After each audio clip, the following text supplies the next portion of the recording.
গাঁয়ের দক্ষিণ মাথায় ফাতেমা খালার ছোট্ট একটা কুঁড়ে ঘর। স্বামী মারা গেছে বহু বছর, নিঃসন্তান, একা মানুষ। সম্বল শুধু একটা গরু, নাম তার লালু।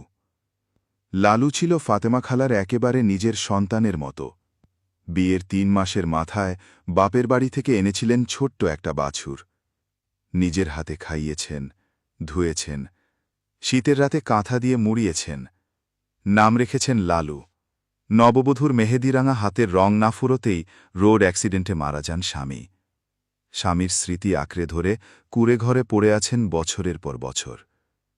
ঈদ, আনন্দ চারদিকে, কিন্তু ফাতেমা খালার মুখে হাসি নেই। পাশের জয়নাল চাচা ফাতেমা খালাকে বললেন, এবারে তো লালুকেই কোরবানির নিয়ত করছ, তাই না? ফাতেমা খালার চোখের কোণে টেনে ধরা জল টুপ করে পড়ল। তিনি ধীরে মাথা নাড়লেন। ওরেই তো মানত করছিলাম, আল্লাহ যদি এই নিঃসন্তান বুকটারে একটু হালকা করে, তাই লালুকে কোরবানি দিব। জয়নাল চাচা বলল, আল্লাহ তোমার মানত কবুল করুক।